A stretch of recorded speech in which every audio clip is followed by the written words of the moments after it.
नमस्कार, यूपी की evening news bulletin में आपका स्वागत है। मैं हूं आपके साथ अरशद। आइए नजर डालते हैं दिन भर की 10 बड़ी खबरों। सपा प्रमुख अखिलेश यादव ने पल्लवी पटेल की पार्टी अपना दल को 3 लोकसभा सीट देने से इनकार कर दिया है। आज लखनऊ में अखिलेश ने दो टूक कहा कि अपना दल से हमारा गठबंधन 2022 में था, 2024 में कोई गठबंधन नहीं है।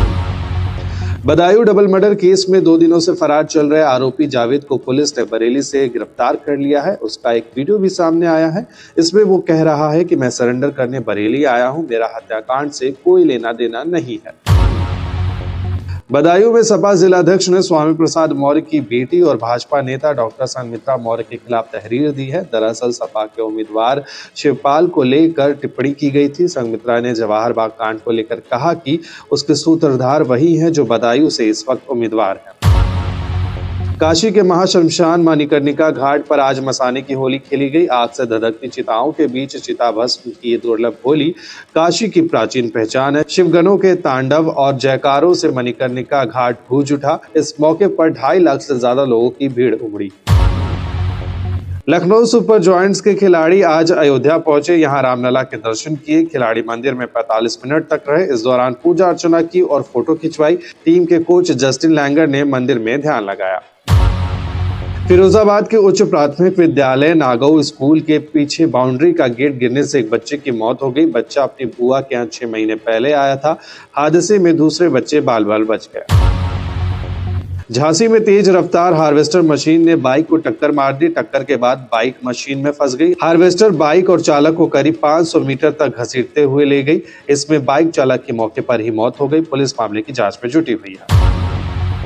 लखीमपुर खीरी में एंटी करप्शन की टीम ने एडीओ पंचायत को 50,000 रुपए की रिश्वत लेते गिरफ्तार किया है। विकासखंड ईसा नगर में तैनात एडीओ पंचायत शिवा शरण श्रीवास्तव ने एक व्यक्ति से परिवार रजिस्टर में नाम सही करवाने के 50,000 की रिश्वत मांगी थी। एंटी करप्शन की टीम ने एडीओ पंचायत को रंगे हाथों गिरफ्तार किया। मुरादाबाद जिला अस्पताल में भर्ती संभल का एक बंदी अस्पताल की 3री मंजिल के टॉयलेट के रोशनदान का शीशा तोड़कर फरार हो गया। बंदी के फरार होने के बाद से पुलिस में हड़कंप मचा है। पुलिस की टीमें उसे ढूंढने के लिए संभावित ठिकानों पर छापेमारी कर रही हैं। आजमगढ़ में एक पति ने अपनी पत्नी को बंधक बनाकर उसके ऊपर डीजल डालकर उसे जिंदा जला दिया। मृतक के भाई की तहरीर पर पुलिस ने कार्रवाई करते हुए आरोपी जीजा को गिरफ्तार कर लिया है। आरोपी ने शक के चलते अपनी पत्नी की हत्या की। सुप्रीम कोर्ट ने केंद्र सरकार के बारे में फर्जी खबरों की पहचान करने के लिए प्रेस इन्फॉर्मेशन ब्यूरो यानी PIB के तहत एक फैक्ट चेक यूनिट बनाने वाली केंद्र सरकार की नोटिफिकेशन पर रोक लगा दी है। Union electronics and IT ministry ने फैक्ट चेक यूनिट का सूचना प्रौद्योगिकी नियम 2021 के तहत नोटिफिकेशन कल ही जारी किया था। कोर्ट का कहना था कि ये मामला अभिव्यक्ति की आजादी का है।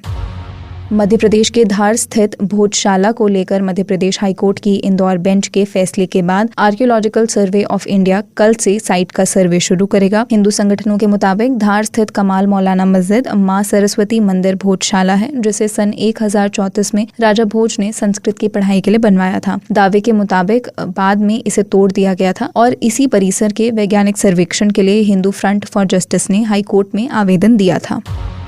इनकम टैक्स डिपार्टमेंट की तरफ से कांग्रेस के बैंक खातों पर हुई कार्रवाई को लेकर आज पार्टी ने एक प्रेस कॉन्फ्रेंस की। प्रेस कॉन्फ्रेंस के दौरान राहुल गांधी ने आरोप लगाया कि कार्रवाई के खिलाफ कोर्ट या चुनाव आयोग किसी ने भी कुछ नहीं कहा। उन्होंने आगे जोड़ा कि इस तरह कांग्रेस के बैंक खाते नहीं बल्कि देश के लोकतंत्र को फ्रीज किया गया है और उन्होंने ये आरोप भी मढ़ा कि अब हमारे देश में लोकतंत्र नहीं है। सुप्रीम कोर्ट ने 2 नए चुनाव आयुक्तों की नियुक्ति पर रोक लगाने वाली याचिकाओं को आज खारिज कर दिया है। साथ ही बेंच ने ये भी कहा है कि 2023 का फैसला नहीं कहता कि चुनाव आयुक्तों की नियुक्ति के लिए सिलेक्शन पैनल में जुडिशियल मेंबर होना चाहिए। तो चुनाव आयुक्तों की नियुक्ति अधिनियम 2023 पर फिलहाल रोक नहीं लगेगी। हालांकि कोर्ट ने लॉ को चैलेंज देने वाली मुख्य याचिकाओं की जाँच करने का आश्वासन दिया है। चुनाव आयोग ने तकनीकी और सूचना प्रौद्योगिकी मंत्रालय को व्हाट्सएप पे भेजे जा रहे विकसित भारत मैसेज तुरंत रोकने का निर्देश दिया है। आयोग को शिकायत मिली थी कि लोकसभा चुनावों की तारीखों की घोषणा और आचार संहिता लागू होने के बावजूद सरकार की योजनाएं बताने वाले मैसेज आम लोगों को भेजे जा रहे हैं। हालांकि मंत्रालय ने आयोग को दिए जवाब में कहा था कि ये मैसेज आचार संहिता लागू होने से पहले ही भेज दिए गए थे, लेकिन सिस्टम और नेटवर्क इशू की वजह से देर से पहुंचे हैं। ईडी समन्स के मामले में दिल्ली के मुख्यमंत्री अरविंद केजरीवाल के खिलाफ दिल्ली हाई कोर्ट ने प्रवर्तन निदेशालय से सबूत मांगे, जिसके बाद प्रवर्तन निदेशालय के अधिकारी सबूत लेकर जज के चेंबर में पहुंचे। सबूतों की फाइल इस वक्त जजेस के पास है। माना जा रहा है कि सबूत देखने के बाद जज आज ही इस मामले में कोई बड़ा फैसला ले सकते हैं।